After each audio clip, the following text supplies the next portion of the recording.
So we're going to talk about all these other things, right? So the eating environment, the stress of the feeding situation, the family life, and what's happening in that environment. So Shonkoff and Phillips in their paper said what happens during the first years and months matters a lot because it sets either a sturdy or a fragile stage for what follows.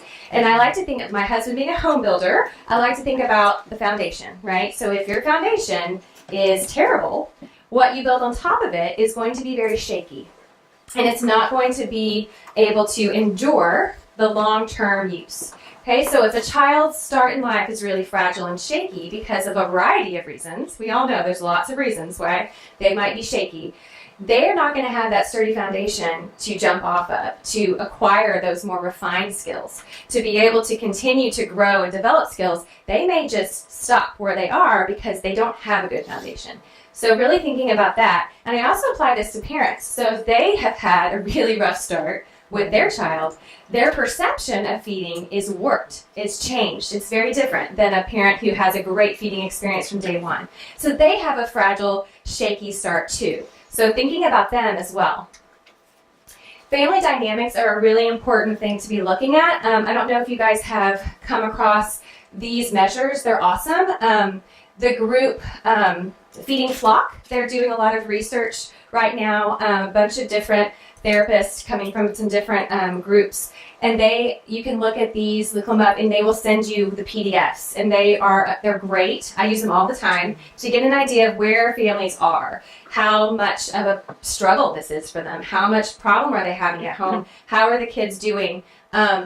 And so you're able to to really get an understanding of how stressed are you, how much is this affecting your daily life, and then you can remedy that with other things so that we're not just ignoring what the parent is going through because they're the ones that are feeding the child at home. So we need to know what they're going through.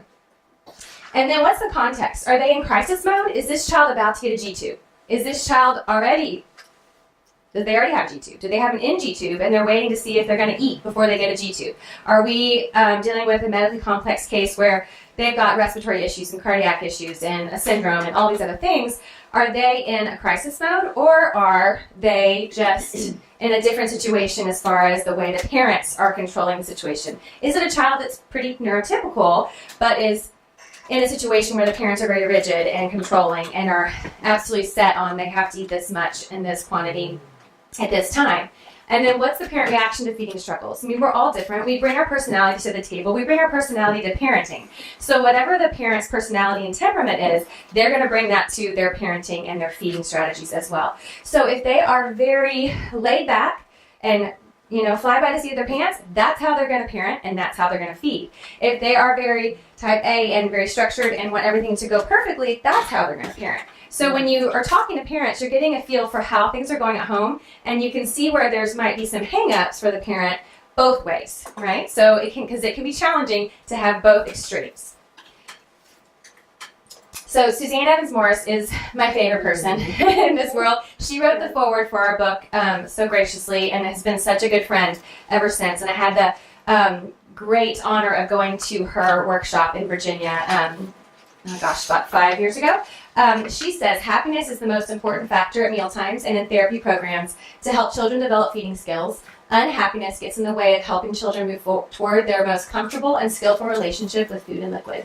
Mm-hmm. And I like that, the happiness factor. Yeah. If your child is in therapy and they're not happy, they're not able to learn. They're not able to acquire those skills we want them to acquire. And when they cry leaving your therapy or when you leave the therapy, you're doing something right. When they cry coming in, we need to reevaluate. So our goal is happy meals, right? So which one is what you picture when you say happy meals? This one or this one? So that's what we want for families. We want them to enjoy eating with their kids.